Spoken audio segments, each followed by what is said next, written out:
Hello dear student, आज का video में आपको बोर्ड से रिलेटेड कुछ इम्पोर्टेंट डिफिनीशन इंग्लिश और हिंदी मीडियम में दिया जा रहा है जो आपका डिमांड था। ठीक है, और अगर आपको ये चैनल अच्छा लगता है तो इसको सब्सक्राइब करें और इसके बारे में लोगों को बताएं। ठीक है, आपको पूरा 12 आप जान रहे हो कि अभी प्रॉब्लम है, तो पूरा का पूरा 12 का सिलेबस अभी YouTube चैनल पे ही चलेगा। ठीक है, और आप लोग कंटिन्यू वीडियो को देखते रहें। देखिए, आज हम आपको बताने जा रहे हैं quantization of charge. Quantization of charge, तो क्वांटाइजेशन ऑफ चार्ज तो हमने बताया था। देखो कैसे याद रखते हैं, Q इक्वल टू कितना है बताइए तो, प्लस माइनस एन। कितना है? प्लस माइनस एन, जहां Q क्या होता है? Charge on the body, charge on the body. और n क्या होता है? Integral number. n क्या होता है? Integral number. और E क्या होता है? Charge of an electron, charge of an electron. तो देखो डिफिनीशन है ना, याद नहीं किया जाता है, डिफिनीशन बनाया जाता है फिजिक्स में। 90% आपका डिफिनीशन बनता है। ठीक है, कुछ ही ऐसे डिफिनीशन होते हैं जो आपको याद रखना पड़ सकता है, वो भी कुछ। ठीक है, तो यहां देखिए, तो Q क्या है? Charge on the body. n क्या है? Integral number. और E क्या है? Charge of an electron.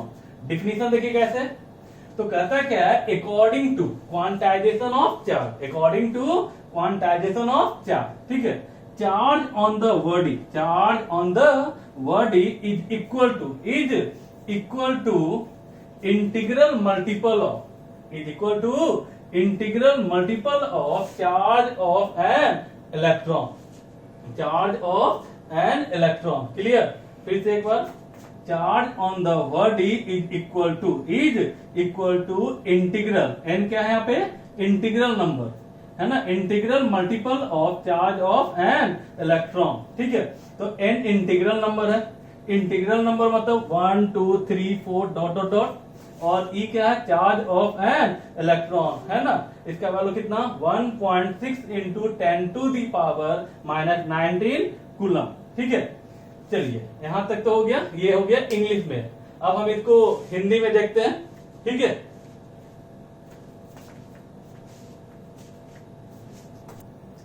देखिए हिंदी में अब इसको, आवेश का क्वांटमीकरण, आवेश का क्वांटमीकरण। तो आपको हम बताए थे, देखो डिफिनीशन है ना, बनाया जाता है ना, रटा नहीं जाता है, ये ध्यान रखिएगा, बार बार हम रिपीट कर रहे हैं। तो देखिए Q बराबर कितना? Plus minus N. Q है क्या? किसी वस्तु पर का आवेश। Q क्या है? किसी वस्तु पर का आवेश।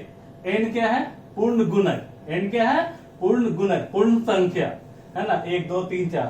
और E क्या है? चार्ज ऑफ इलेक्ट्रॉन है ना, इलेक्ट्रॉन का आवेश, इलेक्ट्रॉन का आवेश। अब इसका डेफिनेशन बताओ है ना, आवेश के क्वांटमीकरण के अनुसार, आवेश के क्वांटमीकरण के अनुसार किसी वस्तु पर का आवेश, किसी वस्तु पर का आवेश इलेक्ट्रॉन के आवेश का पूर्ण गुणज होता है। फिर से एक बार, ये क्या है? किसी वस्तु पर का आवेश। N क्या है? पूर्ण गुणज। E क्या है? चार्ज ऑफ इलेक्ट्रॉन, इलेक्ट्रॉन का आवेश। क्लियर? अब देखो ये जो फॉर्मूला है वो कहां से आया? तो आवेश के क्वांटमीकरण से। तो इसको डिफिनीशन लिखना है, तो भाई क्या लिखोगे? आवेश के क्वांटमीकरण के अनुसार, आवेश के क्वांटमीकरण के अनुसार किसी वस्तु पर का आवेश, किसी वस्तु पर का आवेश इलेक्ट्रॉन के आवेश का, इलेक्ट्रॉन के आवेश का पूर्ण गुणज होता है। जहां Q वस्तु पर का आवेश, N पूर्ण गुणज मतलब 1 2 3 4, और E इलेक्ट्रॉन का आवेश। ठीक है,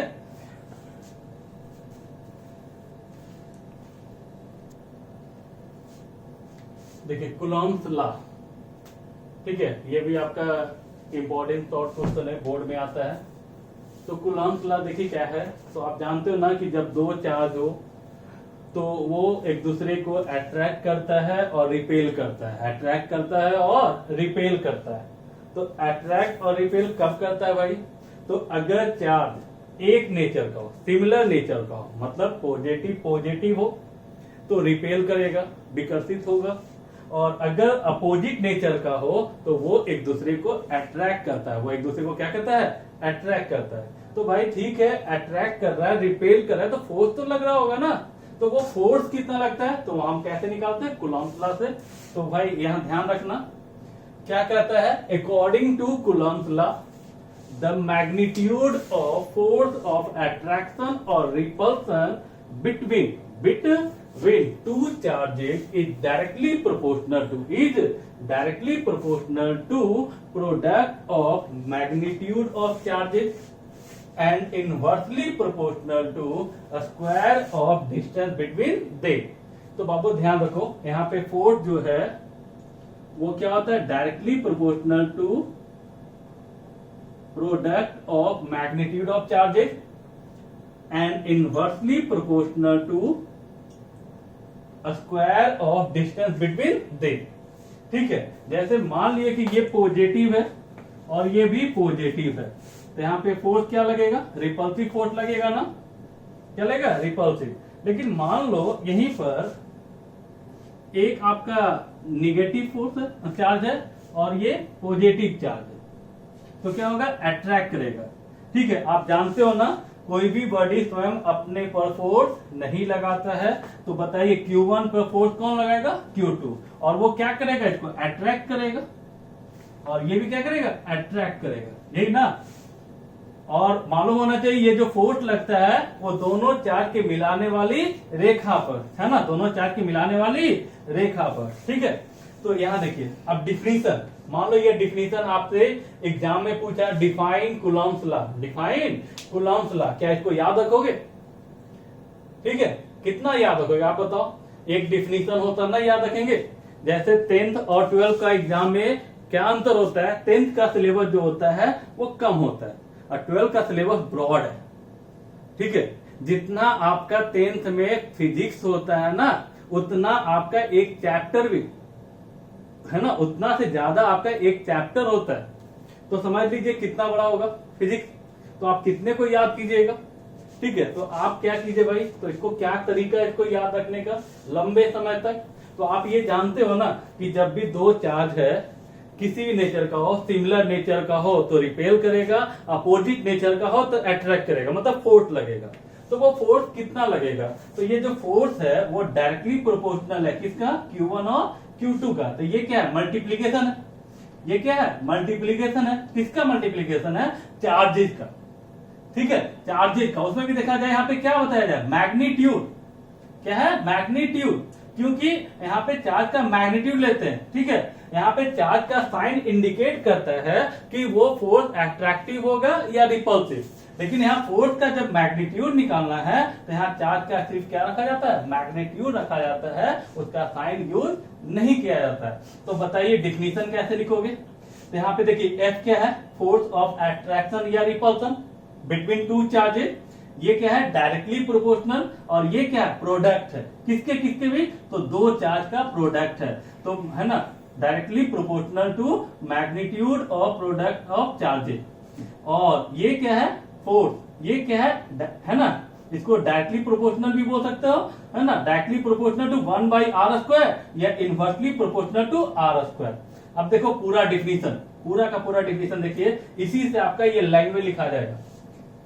ये किसका करना है, मेरा नहीं, ये किसका करना है, कूलम्ब्स लॉ का। तो भाई according to Coulomb's law, according to Coulomb's law, ये जो फोर्स लग रहा है किसके बीच लग रहा है, तो दो चार्ज के बीच, उसमें भी क्या, मैग्नीट्यूड।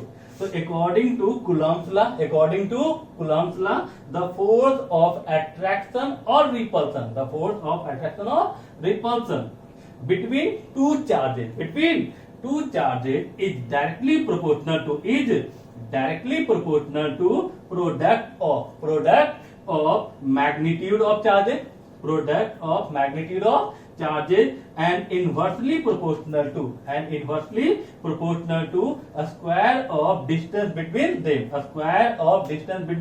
them, फिर से एक बार, डिफिनीशन याद है ना नहीं किया जाता है, डिफिनीशन बनाया जाता है। ठीक है, जैसे आप कूलम्ब्स लॉ, तो आप इतना तो जान रहे हो कि जब दो चार्ज हो Q1 और Q2 कुछ दूरी पर हो तो फोर्स लगेगा, फोर्स कितना लगता है ये भी आपको पता है। तो भाई इतना लंबा डिफिनीशन कैसे याद रखेंगे हम? ठीक है, तो इसके लिए क्या करोगे, तो ध्यान दीजिए, ये किसका करना है, कूलम्ब्स लॉ का। तो according to Coulomb's law, the force of attraction और repulsion, the force of attraction और repulsion between two charges is directly proportional to product of magnitude of charges and inversely proportional to a square of distance between them, a square of distance between them। ठीक है, अब इसको हम लोग मान लीजिए ये 1 है और ये 2 है, इसको कंबाइन करेंगे फ्रॉम इक्वेशन 1 and 2। तो इसको हम लिखेंगे F directly proportional to Q1, sorry, F directly proportional to Q1 Q2 by R square लिखेंगे। और प्रोपोर्शनल को हटाया जाता है तो कोई कांस्टेंट आता है ना, तो F इक्वल टू कितना, Q1 Q2 by R square, Q1 Q2 by R square, where K is a constant, where K is a constant known as electrostatic constant, known as electrostatic constant। Clear? तो ये हो गया English में। देखिए अब इसको हिंदी में देखिए, कूलम्ब का नियम। ठीक है, देखो इसको डिफिनीशन कैसे याद रखना है।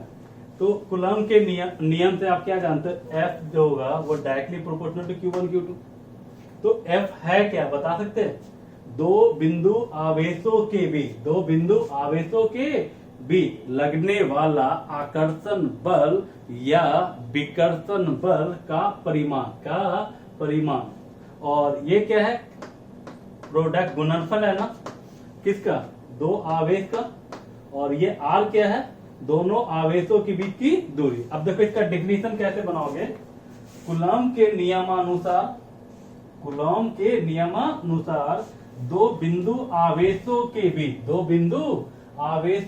बीच लगने वाला आकर्षण बल या विकर्षण बल का परिमाण दोनों आवेशों के परिमाण के गुणनफल का समानुपाती होता है। क्या होता है, समानुपाती होता है, तथा उनके बीच की दूरी के वर्ग का व्युत्क्रमानुपाती होता है। ये किसका करना है, कूलम्ब है ना, किसका करना है, कूलम्ब का नियम का। तो क्या कहता है कूलम्ब का नियम, कूलम्ब के नियम अनुसार दो बिंदु आवेशों के बीच लगने वाला आकर्षण बल या विकर्षण बल का परिमाण दो आवेशों के परिमाण के गुणनफल का समानुपाती तथा आवेशों के बीच की दूरी के वर्ग का व्युत्क्रमानुपाती होता है। देखो इसको, है ना, इसको देखो कैसे याद रखते हैं लंबे समय तक। तो बाबू यहाँ F क्या है, फोर्स। वो फोर्स क्या हो सकता है ना, आकर्षण बल भी हो सकता है और विकर्षण बल भी हो सकता है। तो ये जो आकर्षण बल और विकर्षण बल का जो परिमाण है वो दोनों आवेशों के परिमाण के गुणनफल का समानुपाती है तथा उसके बीच की दूरी के वर्ग का व्युत्क्रमानुपाती है। तो इसको हम लोग क्या कहते हैं, कूलम्ब लॉ, कूलम्ब का नियम। ठीक है,